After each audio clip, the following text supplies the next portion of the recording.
Assalamualaikum warahmatullahi wabarakatuh dan salam sejahtera. Pada video tutorial pada kali ini, saya akan membincangkan ataupun menerangkan tentang satu topik dalam teknologi elektrik iaitu litar RL, RC dan juga RLC. So nanti kita akan pergi kepada satu persatu apa yang dikatakan dengan litar RL, RC dan RLC. Ianya sebenarnya terkait dengan komponen-komponen yang kita telah pelajari sebelum ini iaitu melibatkan perintang, induktor dan juga kapasitor.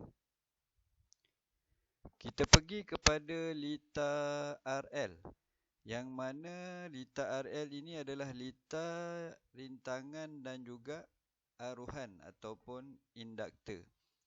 Yang mana kalau kita lihat dalam satu-satu litar lengkap ada komponen yang disambungkan pada satu-satu litar itu bukan hanya kepada perintang sahaja, malah ada melibatkan komponen-komponen yang lain seperti induktor. L ni adalah induktor ataupun pearuh. Jadi jarang kita lihat hanya ada dalam litar tersebut satu komponen sahaja. Jadi apa yang kita nak pelajari hari ini berkaitan dengan litar yang disambungkan dengan pelbagai komponen. Untuk litar RL, komponennya adalah melibatkan perintang dan juga induktor yang mana disambungkan dengan secara sesiri. Jadi dalam litar sesiri ini nilai arus kalau kita lihat ianya sama dengan arus jumlah apabila melalui komponen-komponen tersebut. Jadi kalau kita lihat di sini IT sama dengan IR sama dengan IL. IR ini adalah arus yang melalui perintang, IL adalah arus yang melalui pearuh, sama dengan arus jumlah. Jadi kita boleh lihat pada rajah 7.1 ini di mana apabila bekalan kuasa mengalirkan arus jumlah, apabila melalui kedua-dua beban ini, arus yang melaluinya adalah sama nilainya. Manakala dalam litar ini juga komponen perintang dan juga pearuh ini boleh dijadikan sebagai beban. Ianya juga adalah sebagai beban yang boleh mengurangkan ataupun menghadkan arus yang melaluinya. Kerana kalau perintang kita tahu sifat dia menghalang arus dan pada pearuh ini adanya regangan induktif yang boleh menghadkan ataupun mengurangkan arus dalam satu-satu litar. Tetapi dalam pada itu juga ia boleh menjadikan arus yang melalui rintangan berada sefasa dengan voltan, dan apabila arus melalui regangan induktif ataupun XL, ia akan mengekori voltan sebanyak 90 darjah. Jadi daripada ciri-ciri itu wujudnya satu gambar rajah vektor dipanggil. Ini adalah gambar rajah vektor yang mana menunjukkan nilai arus dengan voltan yang melalui rintangan berada dalam keadaan sefasa. Berada dalam keadaan sefasa.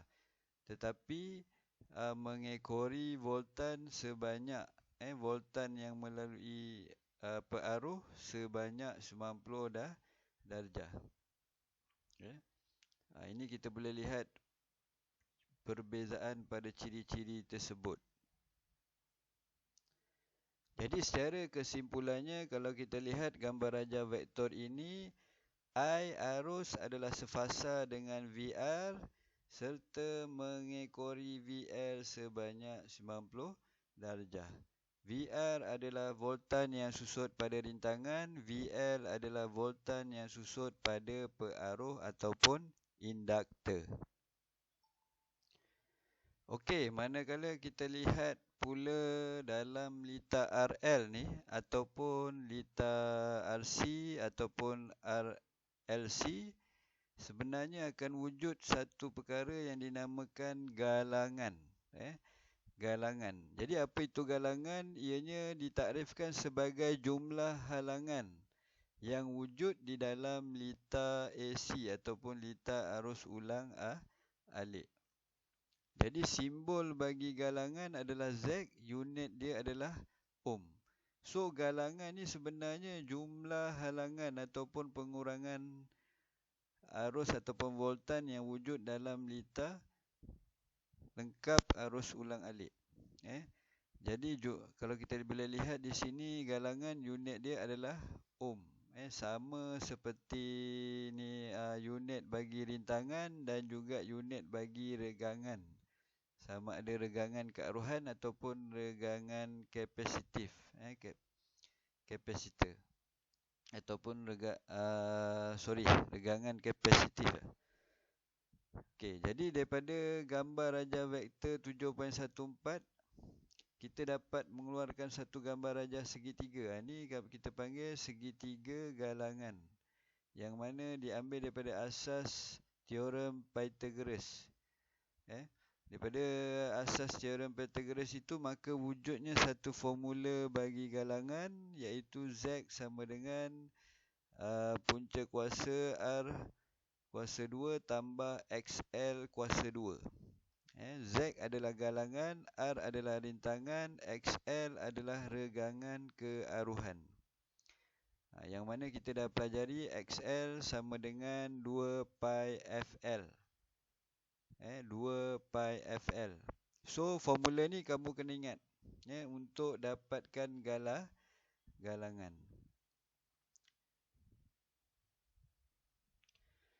Okey, daripada lita RL ini juga dapat diterbitkan juga beberapa formula yang berasaskan kepada dua kuantiti elektrik, iaitu arus dan juga voltan, yang mana ianya juga terkait dengan hukum Ohm. So formula-formula ni juga kamu perlu tahu dan ingat, iaitu berkaitan yang pertama arus.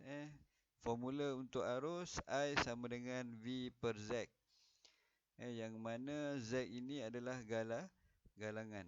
Kalau kita lihat hukum Ohm yang kita telah pelajari sebelum ini, I sama dengan V per R kan. Tapi ini kita gantikan dengan Z ataupun galangan. Yang mana kita dah tahu tadi, galangan adalah jumlah halangan ataupun jumlah pengurangan. Manakala voltan yang susut pada setiap komponen, VR sama dengan IR, VL sama dengan IXL. Sebab dalam lita RL ni melibatkan rintangan dengan pearuh sahaja. Kemudian adanya sudut fasa theta bersamaan tangen negatif 1 XL per R. Dan faktor kuasa cos theta sama dengan R per Z. Jadi ini nanti formula ini nanti kamu boleh gunakan kalkulator saintifik untuk mendapatkan nilai tersebut. Okey, ini adalah salah satu contoh penyelesaian masalah yang berkaitan dengan lita RL yang sesiri.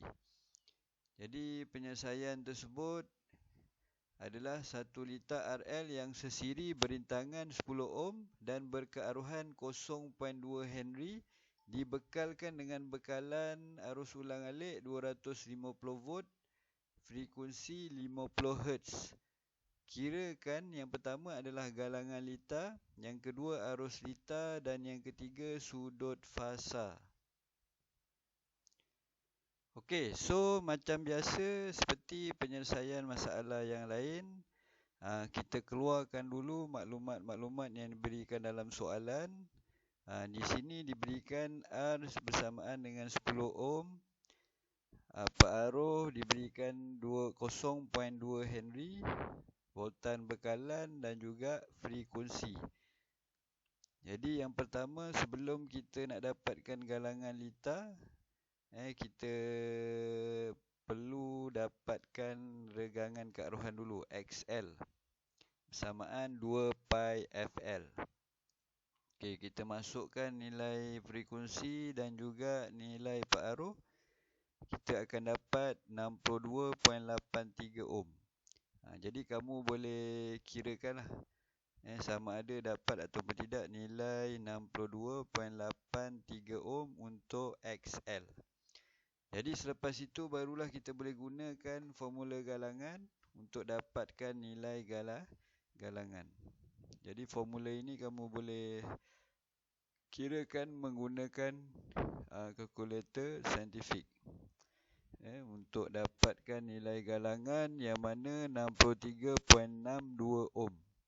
Jadi saya suka ingatkan, pastikan unit ada. Unit galangan ataupun apa saja unit, pastikan unit dia ada dan betul. Kemudian untuk arus litar ataupun arus jumlah lah, IT yang ada dalam litar, I sama dengan V per Z. Jadi voltan bekalan 250 volt, kemudian bahagikan dengan nilai galangan, maka akan dapat 3.93 ampere. So kamu kirakan untuk confirmkan nilai ini betul ataupun tidak. Kemudian sudut fasa ataupun phase angle, formula dia theta sama dengan tangent negatif 1 XL per R. Jadi masukkan nilai seperti biasa dan kamu boleh dapatkan nilainya adalah 81.1 darjah. Okey, seterusnya kita pergi kepada litar RC yang mana ianya adalah litar gabungan antara perintang dan juga kapasitor yang disambungkan secara bersiri. So untuk ciri-ciri arus pada litar ini ianya sama seperti litar RL yang mana IT sama dengan IR sama dengan IC. Arus jumlah sama dengan arus yang melalui perintang dan juga melalui kapasitor. Bagi nilai voltan pula, ciri-cirinya ada perbezaan sedikit, yang mana apabila arus yang melalui rintangan ianya berada sefasa dengan voltan. Dan apabila arus mengalir melalui regangan kapasitif, ini ada perbezaan.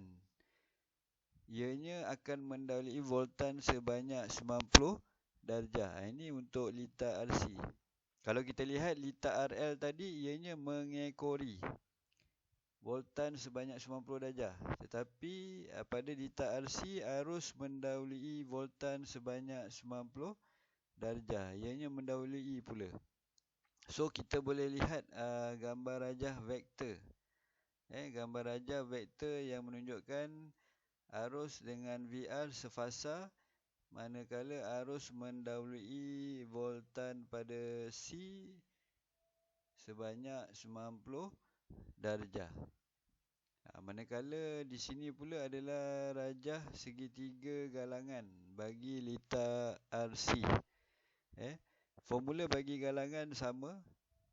Kita tahu nilai galangan adalah nilai jumlah halangan ataupun pengurangan bagi keseluruhan litar. Cuma perbezaan formula galangan digantikan dengan aksi, regangan kemuatan. Rintangan sama, cuma bezanya adalah regangan kemuatan. Sebabnya litar ini melibatkan pemuat ataupun kapasitor.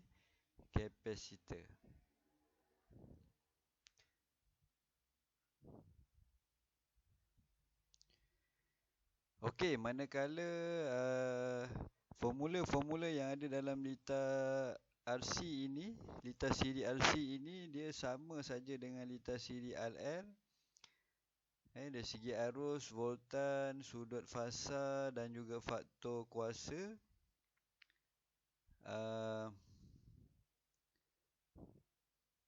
Kalau kita lihat perbezaannya adalah dari segi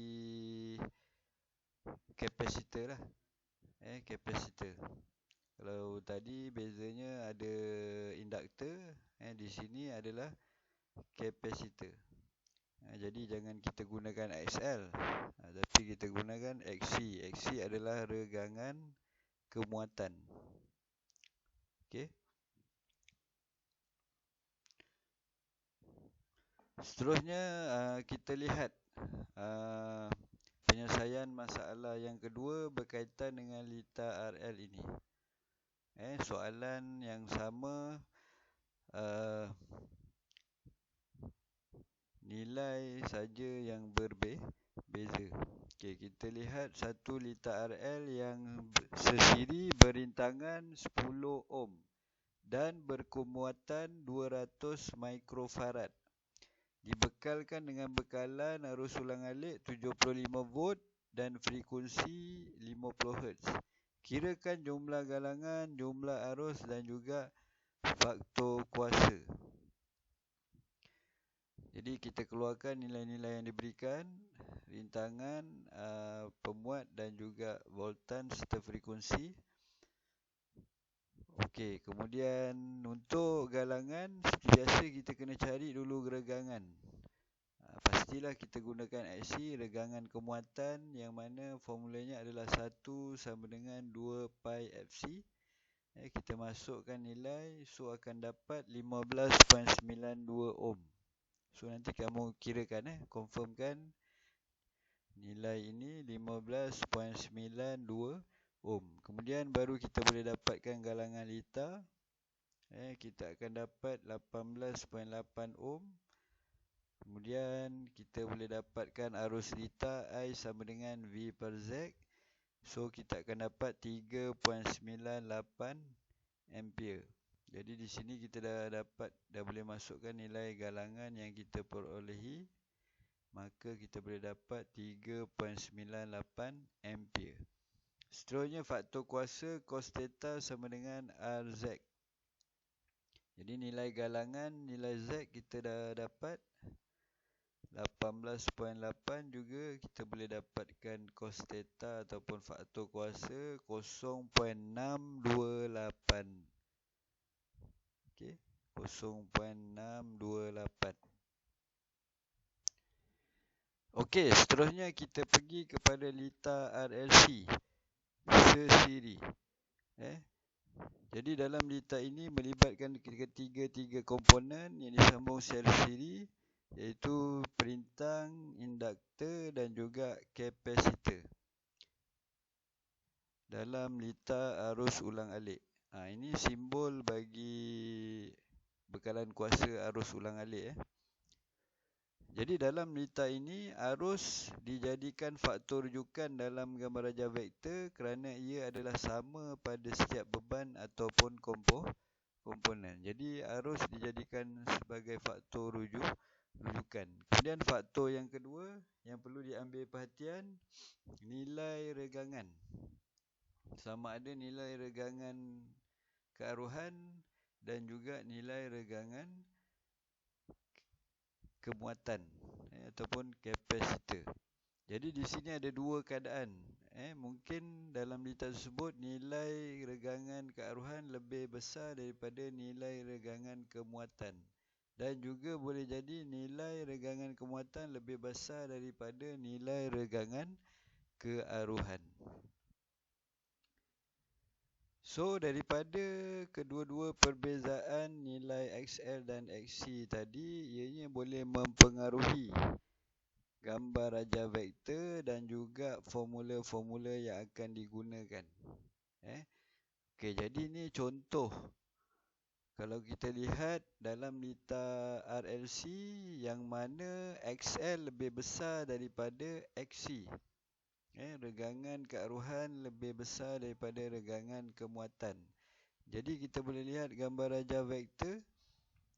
Arus sebagai rujukan, dia sefasa dengan rintangan. Dan juga mengekori regangan kearuhan sebanyak 90 darjah. Daripada situ juga kita boleh lihat gambar rajah segitiga galangan. Daripada teorem Pythagoras itu, maka berwujudnya formula-formula bagi galangan, arus litar, voltan yang susut, sudut fasa dan juga faktor kuasa. Jadi kita boleh lihat di sini XL ditolakkan dengan XC. Ini keadaan apabila XL lebih besar daripada XC. Jadi formula galangan pun boleh kita lihat. Apabila keadaan XL lebih besar daripada XC. Okey. Jadi formula-formula ni kamu kena tahu dan ingat. Arus lita I sama dengan V per Z sama. Untuk voltan yang susut, VR sama dengan IR, VC sama dengan IXC dan VL sama dengan IXL. Kemudian sudut fasa dan juga faktor kuasa. Okey, manakala apabila keadaan XC lebih besar daripada XL. Gambar rajah vektor yang wujud, kalau kita lihat arus dengan rintangan sefasa dan mendalui XC sebanyak 90 darjah. Ini perbezaan yang gambar rajah vektor yang kita boleh lihat dan juga gambar rajah segitiga galangan. Jadi formula pun berbeza lah. Kalau tadi XL tolak XC.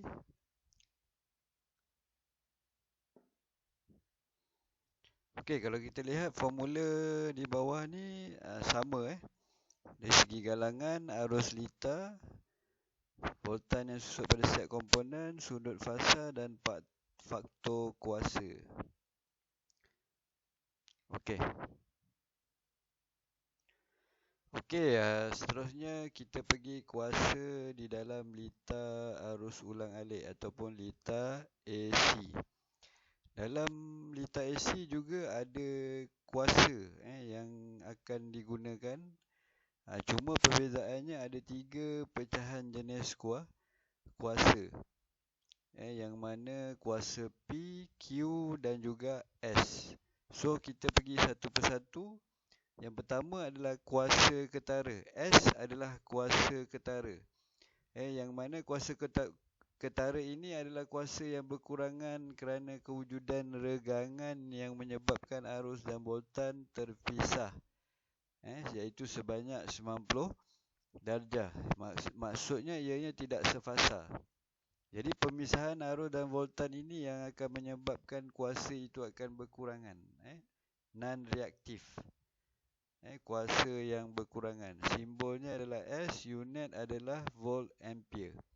Jadi pada kuasa ketara ni ada formula yang kamu perlu tahu iaitu S sama dengan VI. Jadi melibatkan arus dengan voltan. Seterusnya pada kuasa sebenar. P adalah kuasa sebenar. Kuasa yang realiti. Kuasa sebenar juga dikenali sebagai kuasa aktif dan merupakan kuasa yang digunakan atau diserap oleh komponen perintang dalam lita AC atau arus ulang alik. Jadi simbol bagi kuasa sebenar adalah P, unit dia adalah watt. Dan formulanya iaitu P sama dengan VI cos theta. Ini adalah kuasa sebenar, manakala seterusnya adalah kuasa regangan ataupun Q.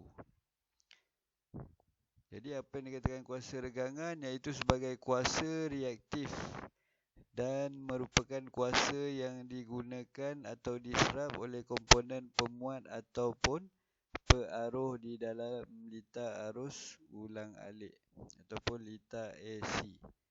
Simbol Q, unit adalah volt ampere. Regangan VAR. Formulanya Q sama dengan VI sin theta. Jadi ada sebab kenapa kuasa-kuasa ni dikategorikan kepada 3 bahagian. Kerana mempunyai lita arus ulang alik yang mempunyai komponen-komponen yang berbeza, sifat-sifat yang berbeza. Jadi di sini kita boleh lihat segitiga kuasa.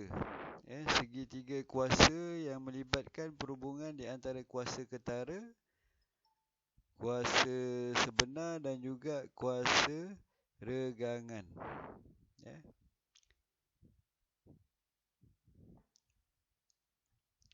Okey, jadi di sini saya akan terangkan secara ringkas konsep faktor kuasa. Okey, di sini ada sebuah gambar raja yang mana ada seekor kuda dan juga sebuah gerabak yang berada di atas landasan kereta api. Jadi daripada gambar raja ini saya nak menerangkan sedikit apa kaitannya dengan kuasa yang telah diterangkan tadi, melibatkan S kuasa ketara, P kuasa sebenar dan juga Q adalah kuasa regangan. Jadi jika seekor kuda ni tadi dia akan menarik, seekor kuda ni tadi dia akan diikat oleh tali untuk menarik gerabak ni. Jadi apabila kuda tu berlari dan membawa gerabak ni berada betul-betul di atas landasan berdasarkan anak panah ini, jadi hasil kekuatan kuasa tarikan daripada kuda tadi akan wujudnya kuasa P ataupun kuasa sebenar. Jadi kedudukan tali dengan gerabak ataupun landasan ni dalam keadaan setara ataupun rata lah, secara terus. Jadi apabila kuda tu tarik akan menghasilkan kuasa sebenar.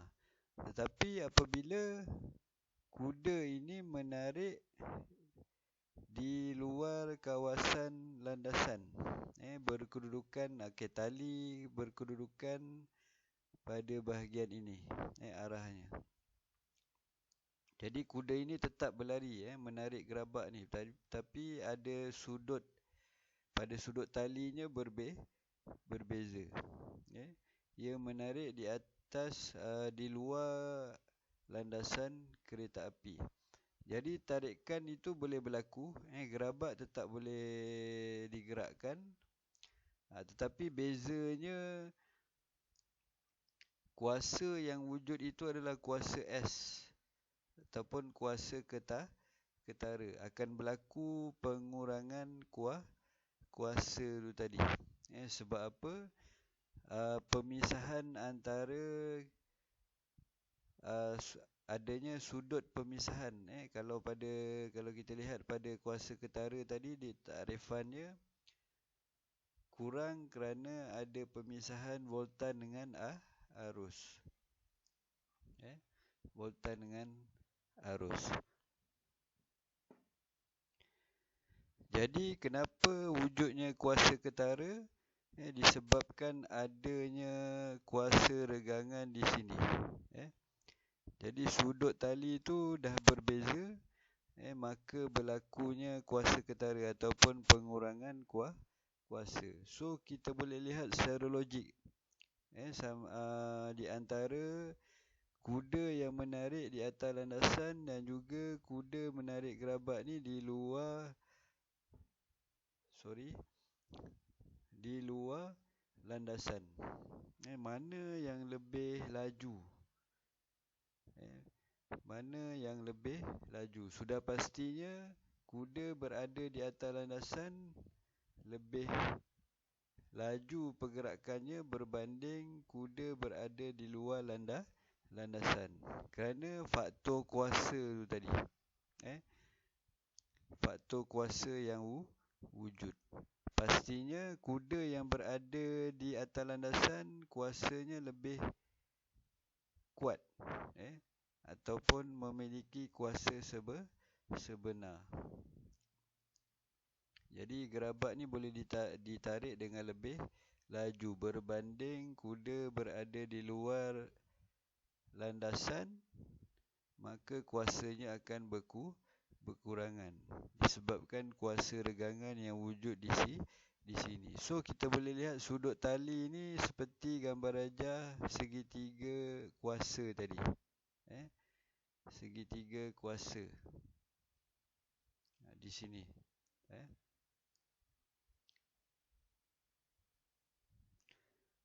Jadi itu antara faktor kuasa yang akan wujud pada litar AC ataupun litar RCL.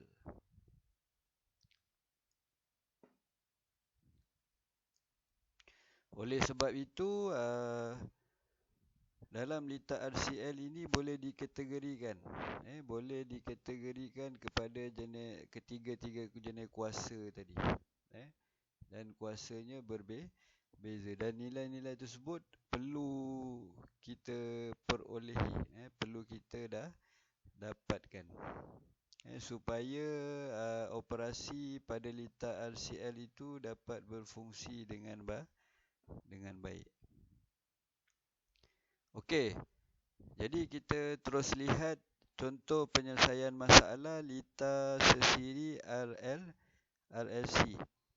Sebuah litar siri RLC berintangan, berkearuhan dan berkemuatan dibekalkan dengan bekalan kuasa arus ulang alik 240 volt dan juga frekuensi 50 Hz. Kirakan galangan litar, arus litar, faktor kuasa dan sudut fasa, kuasa kVA, kuasa kW dan kuasa kVAR. Jadi pada kuasa ni adalah kuasa-kuasa yang tiga tadilah. Sama ada kuasa P, kuasa S dan juga kuasa Q.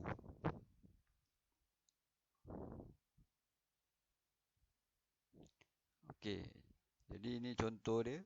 So seperti biasa kita keluarkan dulu nilai ataupun maklumat-maklumat yang diberi dalam soalan. Okey, diberi rintangan 100 ohm, pengaruh 100 mH dan kapasitor 200 mikrofarad. Dibekalkan bekalan kuasa 240 volt dan 50 Hz. Jadi untuk dapatkan galangan litar, seperti biasa kita kena dapatkan regangan dahulu. Sama ada XC ataupun XL. Okey. Jadi XL kita dah dapatkan 31.42 ohm dan juga XC 15.91. So di sini kita boleh lihat sama ada keadaan XC dan XL ni mana yang lebih besar. Di sini kita lihat XL lebih besar daripada XC. So kita boleh keluarkan formula untuk dapatkan galangan. Punca kuasa R kuasa 2 tambah XL tolak XC kuasa 2. Okey, kita kirakan dan kita akan dapat nilai 101.2 ohm. Pastikan unit jangan lupa dan betul. Pastikan unit dia adalah betul. Kemudian arus litar I sama dengan V per Z. Kita akan dapat 2.37 ampere. Kemudian seterusnya faktor kuasa cos theta R sama R per Z. So kita akan dapat 0.988. Pada faktor kuasa ni dia tak ada unit. Kemudian kita boleh dapatkan sudut fasa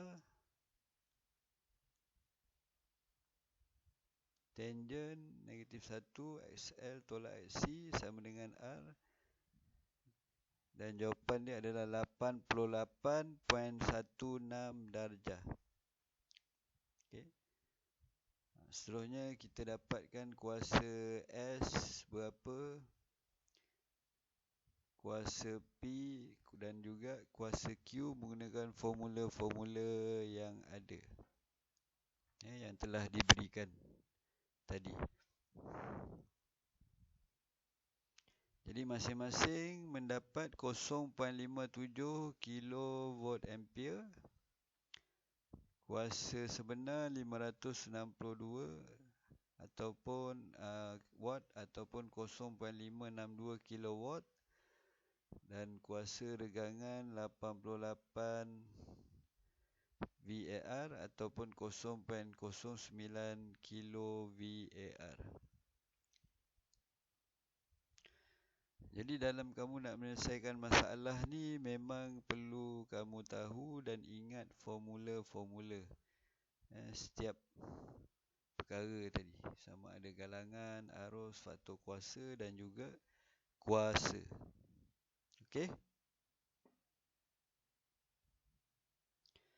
Okey, jadi banyak lagi contoh-contoh penyelesaian masalah yang melibatkan litar siri RLC ni.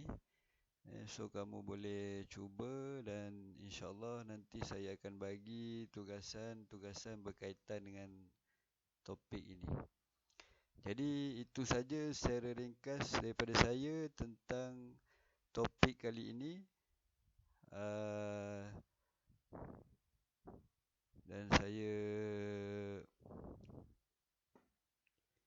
berhenti di sini dan saya sudahi. Wabillahi taufiq wal hidayah. Sekian, terima kasih.